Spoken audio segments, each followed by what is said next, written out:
Hola, bienvenidos a Entre Semana, donde vemos temas relevantes a la luz de la palabra de Dios. Poderosos que caen es el título de nuestra nueva serie en tu podcast favorito. Está inspirada en un libro que analiza los factores detrás de la caída de grandes empresas y organizaciones.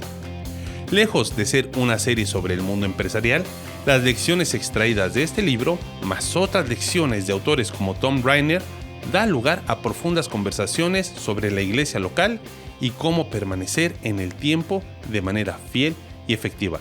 Así que acompáñanos junto a Alex y a Marcelo en el inicio de esta nueva serie, aquí en Entre Semana. Durante años, el temperamental predicador hipster de vaqueros azules se sirvió de su carisma y combatividad para atravesar la turbulencia. Y en una ocasión se jactó de que acabaría con todos los que cuestionaran su visión. Hay un montón de cadáveres detrás del autobús de Mars Hill. Y, por la gracia de Dios, será una montaña cuando acabemos, dijo una vez en una reunión. O te subes al autobús o te atropella el autobús. Detrás de las escenas, los exmiembros de la iglesia dijeron, Driscoll podría ser vicioso, abusivo y controlador. Algunos acusaron que se negó a promover a un anciano con sobrepeso porque Driscoll dijo que su trasero gordo empañaría la imagen de Mars Hill. Pero durante años, el estilo exterior de Driscoll encantó a muchos. Era dinámico y divertido, con una potente mezcla de reverencia por Jesús e irreverencia por todo lo demás. Atraía a feligreses tatuados y con piercings de Seattle a una iglesia que defendía una doctrina calvinista conservadora envuelta en indie rock, pantallas gigantes y un par de Chuck Taylors desgastadas. Mars Hill creció a tener 15 sucursales en 5 estados, con 13,000 visitantes los domingos.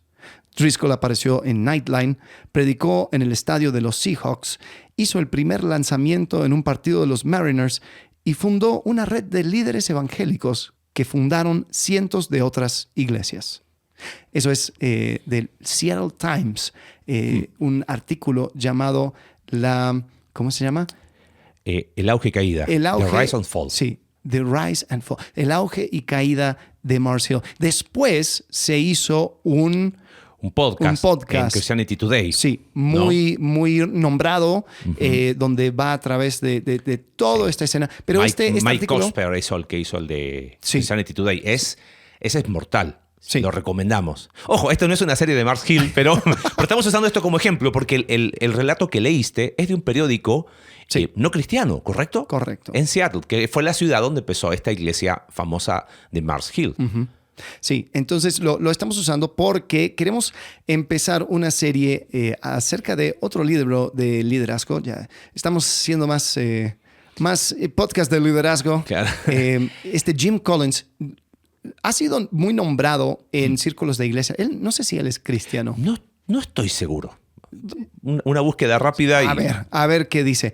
Pero él hace muchos estudios a profundidad acerca de principios de negocio y por qué es que algunas empresas le va muy bien. Él se hizo muy famoso con un libro que se llama Good to Great. ¿Cómo se traduce? Bueno a mejor. Y él estudia diferentes titanes de la industria y dice, ¿por qué son tan buenos? ¿Por qué sobresalen? Entonces habla acerca de esas cosas. Pero esto es como la contraparte de ese libro, Good to Great. Sí, está entrevistado en Christianity Today y él dice 2003, después que se escribió ese libro, Good to Great. Ajá, y él dice que sí, que es creyente. Mira, ok, bueno, entonces ahí está. Él se enfoca... no tiene afiliación con el cristianismo, perdón. Oh, ok. Está bien. Bueno. Pero bueno, eso no cambia lo bueno que está el libro. Sí. La verdad es que muchos líderes de iglesia usan esos libros para sacar los mismos principios. Ahora, muchas veces está la acusación de que esto no es una empresa. Nosotros no podemos usar libros de negocio para las iglesias. Sí. Sí estoy de acuerdo en un sentido. Si tú estás buscando cómo organizar tu iglesia y estás buscando libros de negocio, te va a ir muy mal en la vida. Sí. Pero si estás buscando principios de estilos de liderazgo, quieres aprender de cómo es que se usa en el mundo de los negocios, cómo se maneja, y tienes la capacidad de también saber filtrar, decir, esto quizás no aplicaré al 100, claro. Esto sí. Yo creo que puede ser una buena herramienta. Ahora, este libro en español se llama Empresas que caen y por qué otras sobreviven. Ajá. En inglés, ¿tienes el título en inglés ahí? Sí, en ¿no? inglés, How the Mighty Fall. Y cuando lo estábamos viendo en inglés dijimos, ¿dónde aparece eso? Tú dijiste, creo, es de un poeta. Sí. Yo dije, empezamos a buscar, no, era de 2 de Samuel 1:19, ¿no era? El poeta es David. Es David, hablando de cuando muere Saúl, cómo cayeron los valientes, se traducen algunos en español, pero el concepto es cómo han caído los poderosos, ¿no? Y de ahí lo toma Jim Collins para hacer este libro. Lo interesante es cómo contamos la historia un poco de cómo llegamos al libro.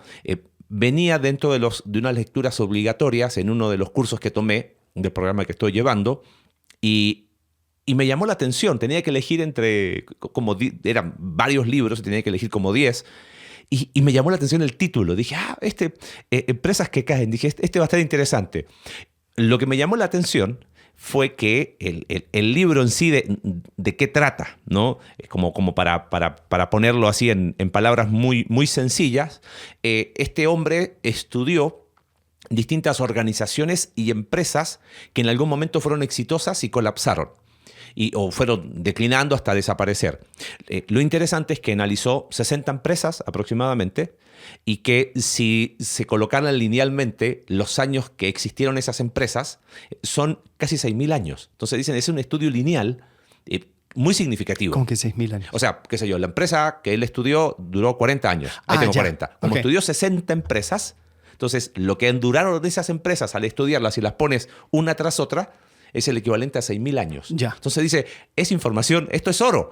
Sí. Y él identificó 5 etapas, un patrón de 5 etapas en el colapso organizacional. Y cuando las leí, me acuerdo que le escribió mi profe. Le dije, profe, ¿le puedo poner versículos a este libro? Y me llamó mucho la atención. Las menciono y después quizás si quieres hablamos de otras cosas más, porque la idea es ir por cada una de estas etapas tomando lo que tú decías. Claro que podemos aprender. Porque fíjate, las etapas que él... Solamente leo los títulos. Primera etapa, arrogancia nacida del éxito. Todas las empresas que colapsaron, que él estudió, tuvieron una etapa de éxito que los llevó a ser medios arrogantes. Nada de acuerdo con la lectura que hiciste recién del Seattle Times. No, ¿Okay? Nada que ver. Solo coincidencia. Ajá. Persecución, segunda etapa. Persecución indisciplinada del crecimiento. ¿Okay? Crecieron, como una búsqueda indisciplinada. Y vamos a profundizar en cada una de ellas después. Tercero, negación del riesgo y del peligro. O sea, era como que en cada empresa que empezaron, oye, pero esto, no. Se callaban esas voces críticas, por decirlo de alguna forma. Cuarto, búsqueda dramática de salvación o de un salvador. Y hay que hacer algo. Traigamos a... Y lo último era ser insignificante o morir. O sea, ya era tarde y era o nos quedamos como una pequeña empresa, ni comparada a lo que alguna vez fuimos, o simplemente desaparecemos.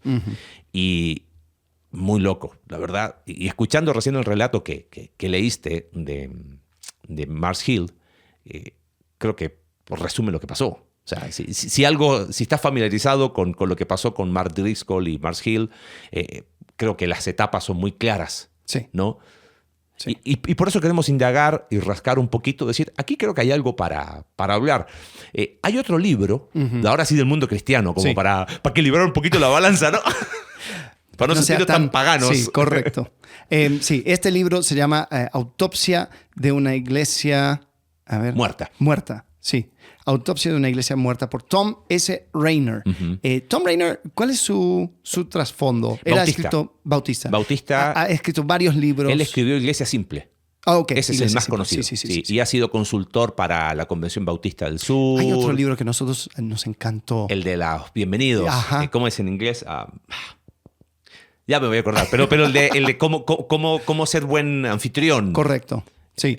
Está muy bueno ese libro. Sí. Que tiene ese video de presentación, ¿te acuerdas? Está buenísimo. Sí, y habla acerca de, o sea, cómo es percibida tu iglesia. O sea, porque cuando tú estás dentro de una iglesia, pues lo amas y dices, wow, con todo y fallas, es mi iglesia, me encanta. Pero una persona que está llegando por primera vez, cómo lo está viendo. Entonces, él va explorando ese tema. Entonces, él tiene mucho trato con iglesias. Él sabe los pormenores de la iglesia. Tiene el libro también, Soy miembro de la iglesia, Ajá. la iglesia post-cuarentena, pero estoy buscando ese de el que tú dices. Ya me voy a acordar. Sí, pero el tema es que él estudió también muchas iglesias que habían sido exitosas y hace una autopsia. Sí.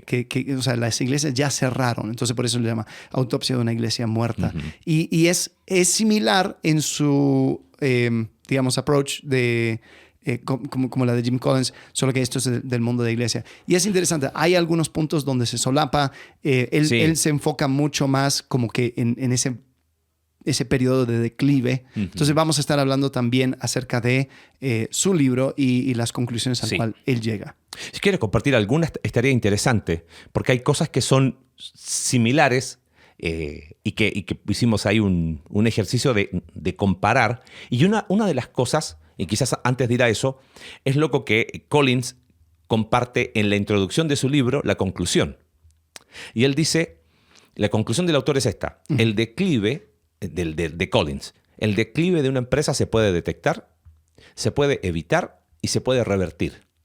Y eso me llamó mucho la atención. O sea, es como grandes, y los casos que muestra HP, Motorola, la fábrica de televisores Zenith. Sí. Y era como, se puede detectar. ¿Cómo no lo vieron?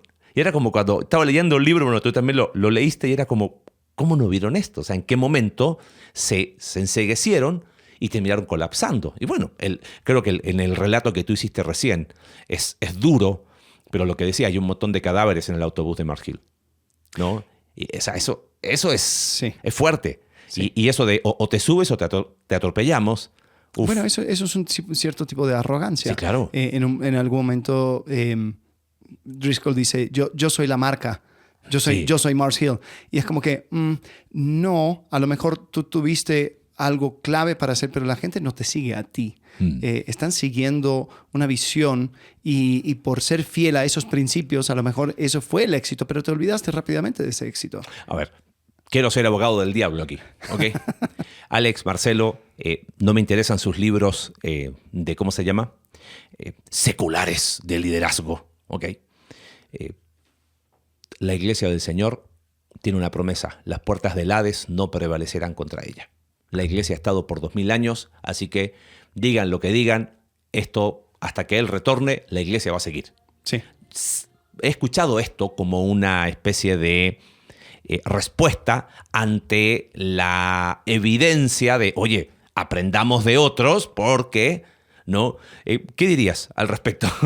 Uh-huh. La iglesia católica es la que no morirá. Y católica, no estoy hablando de católico romano. Lo digo a propósito para que la gente se ponga nerviosa. ¿Cómo que Bueno, queríamos, momento de confesión, Alex Tarasuk es el nuevo párroco de la iglesia del pueblito. No. La iglesia, católico significa universal. Ustedes no ven que está con el cuellito aquí. Aquí estoy, sí.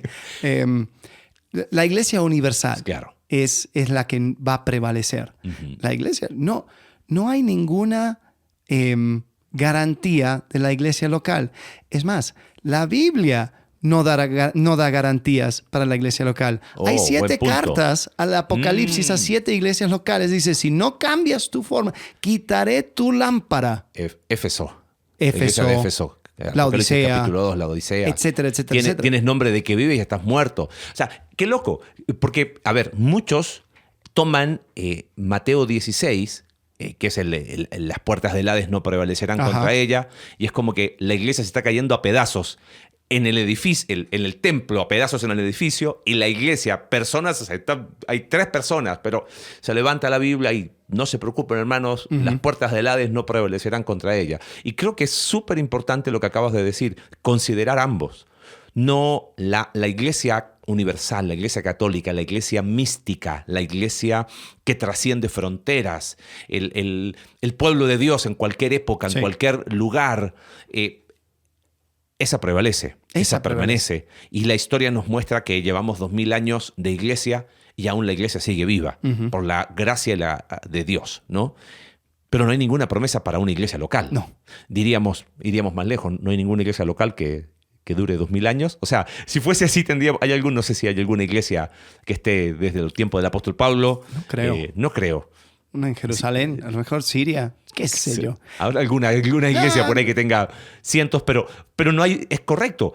Apocalipsis capítulo 2 y capítulo 3 son 7 cartas a iglesias locales, Sí. ¿no? Escritas por Juan de parte de Jesús, donde claramente hay, yo te conozco, ¿no? No vamos a analizar ahora Apocalipsis, pero yo te conozco, yo sé, de las 7 hay 2 que tienen solo alabanzas, que es Esmirna y Filadelfia, pero las otras 5 tienen palabras de exhortación duras. Y con advertencia. Con advertencia dura. Yo voy a quitar la lámpara, el candelero. O sea, si no te arrepientes porque dejaste tu primer amor, ¿viste? Pensando en la iglesia en Éfeso. Entonces, sí, no hay una promesa a una iglesia local de no te preocupes, tú haz lo que quieras y vas a vivir por el templo por los siglos del de los Señor, siglos. el templo del Señor, Claro, el templo del Señor es este. ¿Te acuerdas, Jeremías, no? Sí, entonces ahí es donde tenemos que tener mucho cuidado a entender de que nosotros somos o estamos expuestos a los mismos factores que incluso que el mundo de negocios, en el sentido de que si nosotros somos arrogantes, si nosotros somos indisciplinados en nuestro crecimiento, si nosotros no miramos el riesgo y el peligro o incluso las dinámicas que van cambiando a nuestro alrededor, si nosotros vamos buscando una salvación dramática de una persona, un Mesías, pero el Mesías tenemos uno solo, Jesucristo. Pero ¿cuántas personas han puesto la esperanza en, no, ya va a ser el pastor y ya va? Hicimos un rebranding. Claro. Ahora ya no nos conocemos como tal, ahora somos tal. Entonces ya, eso va a salvarnos. ¿Es posible que cuentes esa historia? No. ¿No la puedes contar? No. Ok, está bien. Pero bueno, no te preocupes. Pero. No, okay. Sí, no, está bien. Hubo una iglesia sin nombre. No, sin nombre. No, me refería a sin nombre, Sí. y dar ningún tipo de señal. Pero. Y nos buscó justamente por eso, diciendo, oye, queremos hacer un rebranding de la iglesia. Para quienes no saben qué es un rebranding. Un rebranding es cambiar el brand. Ok, la marca. Es la marca. Entonces era como que nuestra marca está. Y ojo, no hay nada malo. Sí. Con la marca, pero lo que yo percibí no pasó más a una conversación, porque lo que yo dije es, el problema es que si la marca, si el cambio de marca no está respaldado por un cambio de cultura, se va a ver muy fake, muy cringe. Entonces, o sea, va a ser algo, ¿cuál es la palabra? No auténtico, no va a sentir que esto es un reflejo de quiénes realmente somos. Va a ser, queremos cambiar nuestra marca. Nuestra imagen externa. Con la esperanza de que la cultura va a cambiar. Y eso no es cierto. O sea... Y te negaste a ser parte de eso, muy bien. Te buscaron por trabajo. Sí. Sí, o sea, tú te dedicas al desarrollo web, diseño, branding y todo eso. Sí. Y es como, no lo voy a hacer. Y si me quieres dar dinero, yo lo hago. Pero yo entiendo de que hay también un tema pastoral en ese sentido, donde dices, claro, eso no va a salvar la iglesia de un declive o de una cierta irrelevancia. Sí. O sea, tiene que nacer de un cambio de cultura. Sí. Vamos a ir viendo etapa por etapa, pero hay algo que me llamó la atención que dice tanto Rainer en su libro de Autopsia de una iglesia muerta como Collins. Y es que el declive es lento, es gradual. Sí. ¿No? O sea, no es un evento cataclísmico de que pasó esto. Es lento y lo que me llamó más la atención es que es imperceptible al principio. Y Rainer habla mucho de eso. Una de las evidencias que él dice de esta autopsia de una iglesia muerta, la analogía que él hace, creo que fueron, no recuerdo cuántas iglesias que él analizó, que le tocó ser consultor. No sé, fue un montón. Da el número en su libro. Es un libro cortito, lo pueden buscar. Y analizó, y por eso se llama autopsia de iglesias que ya no existen como tal. Y él dijo que los miembros en todos los casos no percibieron esa decadencia gradual. Porque estaban inmersos en ese día a día. Y era como que la condición empeoraba con el tiempo, pero no eran capaces de darse cuenta. Claro. Y eso es viajando, visitando otras iglesias. A veces me ha pasado, hermano, oiga, está el fin de semana con nosotros, podría tener una reunión con nuestro equipo de liderazgo, nos gustaría decirles, contarnos y que usted nos dé su perspectiva. Uh-huh. Y me ha pasado que al dar feedback, al decirle, miren, veo esto y esto, es como, pero no es así. Digo, pero ¿cómo no? Me pasó una vez que me buscaron unos hermanos de una iglesia que tiene 60, 70 personas, me decía, hermano, necesitamos una perspectiva externa de cómo estamos haciendo las cosas, específicamente en cuanto a ministerios. Perfecto. Tenían 17 ministerios. Oh, wow. ¿Viste? Y yo dije, hermano, ¿y usted considera qué piensa? ¿Es mucho? No, pensamos que es poco, queremos hacer más. Entonces era como, no lo ven, ¿viste? Sí. O sea, generalmente pasa que el estar inmersos en el día a día de la iglesia, de qué hacemos como iglesia, no nos permite ver. Sí. Entonces, en Estados Unidos se usa mucho esto de, hey, pidamos a alguien que venga de afuera, pero eso en el mundo latinoamericano jamás. ¿Cómo vamos a permitir? No. La iglesia se autogobierne, ¿no? Estamos hablando de perspectiva. ¿Por qué razón? Porque lo que dicen ambos autores, tanto lo que pasó en organizaciones empresariales como en la iglesia, que es un organismo organizado, es que la erosión y el proceso de declive fue tan gradual que fue imperceptible. Y eso es algo que fue como, foco amarillo, naranja, rojo aquí delante de mis ojos. Digo, sí. Líbranos, Señor, de no ver lo que deberíamos estar viendo y no pasar por alto ciertas cosas, ¿no? Porque es tan gradual que uno no se da cuenta. Sí, totalmente. Y creo que cuando nosotros nos sinceramos y reconocemos la realidad de que no estamos garantizados, interesante, ¿no? Volviendo a este tema de Apocalipsis, o sea, habla acerca del candelabro, la lámpara, y estamos aquí para hacer luz. Estamos aquí para reflejar el carácter de Cristo a nuestra comunidad, de ser un lugar donde los creyentes se pueden juntar y de cierta manera experimentar a Dios a través de los dones y habilidades y caminar de los otros hermanos. Y si no estamos haciendo eso, es como también hablamos de creyentes desobedientes. A veces decimos, bueno, en la Biblia también dice, por esto algunos de ustedes duermen. Y algunos han pensado, ¿qué significa eso? Y hay un concepto de que si hay desobediencia continua, la misericordia de Dios se expresa de esta manera. Te voy a quitar de en medio para que dejes de hacer un estorbo. Eres mi hijo, pero te amo tanto de que el mundo sería mejor servido sin tú siendo, pretendiendo ser un reflejo de mi persona en la tierra. Y creo que lo mismo sucede con iglesias. Hay iglesias que terminan siendo tan destructivos, tan problemáticos, tan egocéntricos, que es como que, la verdad, quitar el testimonio de esta iglesia de en medio de esta comunidad es un acto de misericordia. Y es duro escuchar. Es porque te escuchaba y digo, no queremos que esta serie sea que tú la tomes y que, mira, pastor, escucha lo que dicen estos dos locos acá, nuestra iglesia. No es eso. Y lo hacemos con el temor santo de que nosotros no somos la excepción. Sí. Y por eso creo que no estaría de más leer Apocalipsis 2 y Apocalipsis 3. Pienso en la primera y en la última iglesia. Solamente lo leo pensando en lo que dijimos recién, ¿no?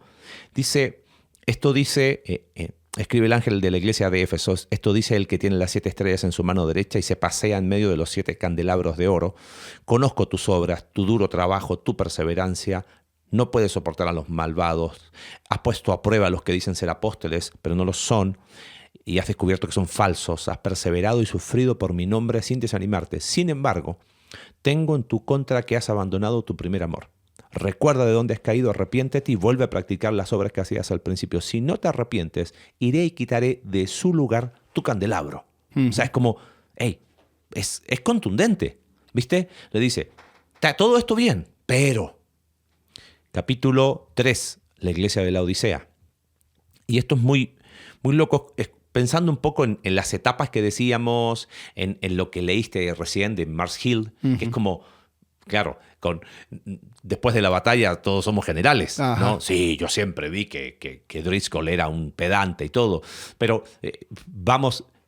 podríamos contar un montón de ministerios. O sea, duele todavía pensar en Rabbi Zacarías y su ministerio de apologética. Sí. O sea, es como, ¿qué pasó? ¿Viste? Y podríamos analizar un montón de otros casos más.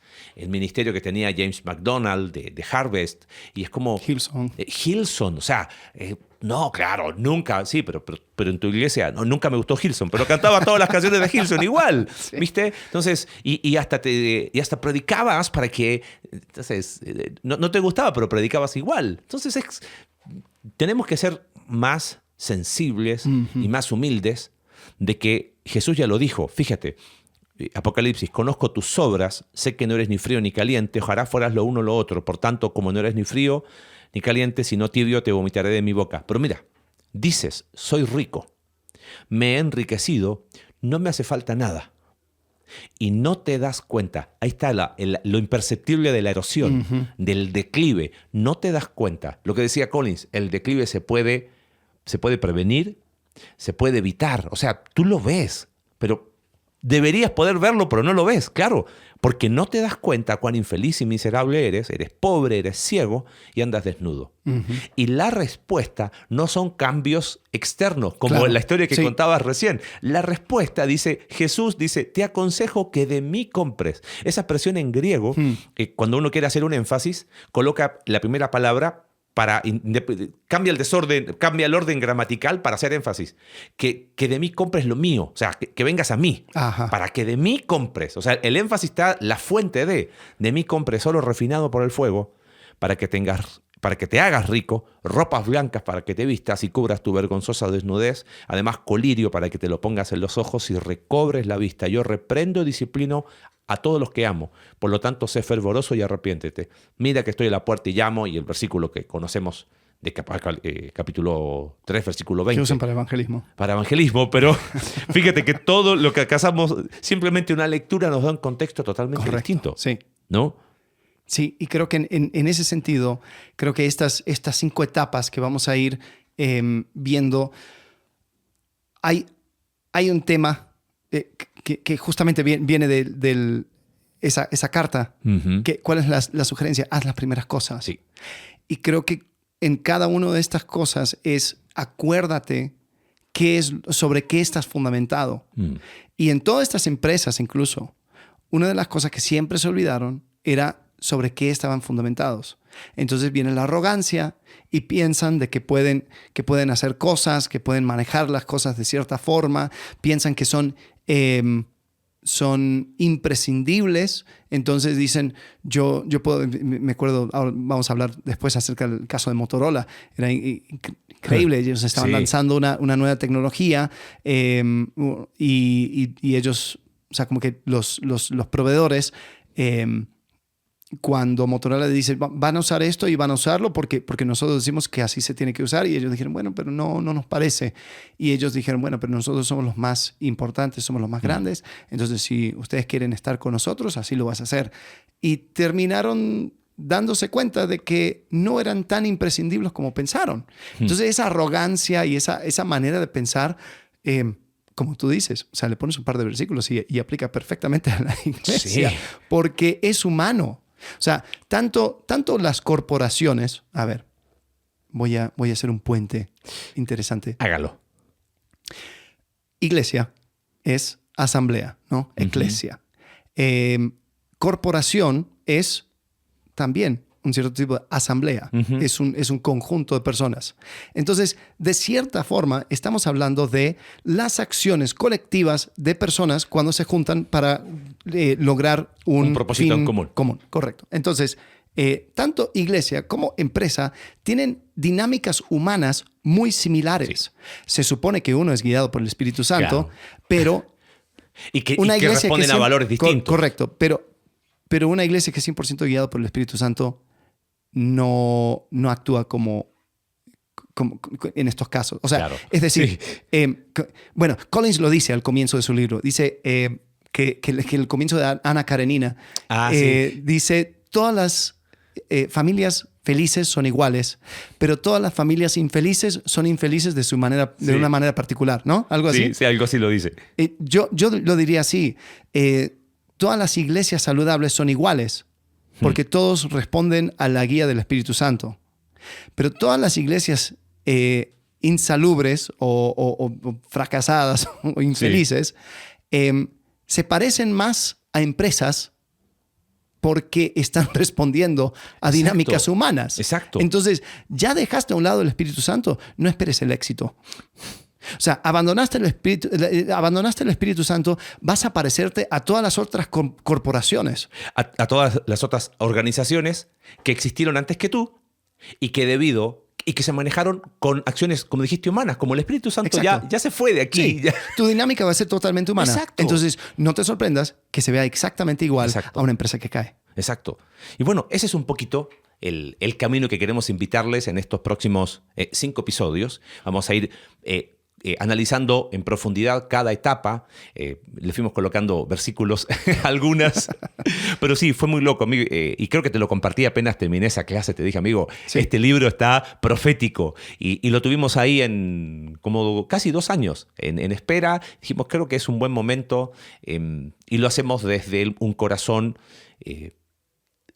apretado. O sea, honestamente, no está en nosotros al empezar con la arrogancia del éxito. Todo lo contrario, ¿qué impide que nosotros no seamos los próximos en la lista? Los próximos, iglesia que desaparece, pastores que fracasan, ministerios paraeclesiásticos que van y vienen y que uno dice, ¿qué pasó? O sea, estos eran súper famosos a nivel mundial o conocidos y hacían un buen trabajo y de repente lo que hacían ya no, o sea, no existieron más o se degradaron en el tiempo, se desnaturalizaron en su propósito. Y creo que estas 5 etapas nos dejan una muy buena advertencia si las analizamos en profundidad y esa es la invitación que les tenemos. Así que nos vemos próxima semana. Muy bien. Gracias. Hasta luego. Gracias por acompañarnos en un capítulo más de Entre Semana. Si quieres ser parte de este proyecto y apoyar financieramente para generar más recursos para tu crecimiento espiritual, en la descripción del episodio está el link para poder realizarlo. Recuerda que puedes seguirnos a través de nuestra página web icv.mx/entresemana y puedes enviarnos tus preguntas a entresemana@icv.mx y en X, entresemanacv. Ayúdanos a difundir este contenido dejándonos tu valoración en tu aplicación de podcast favorita.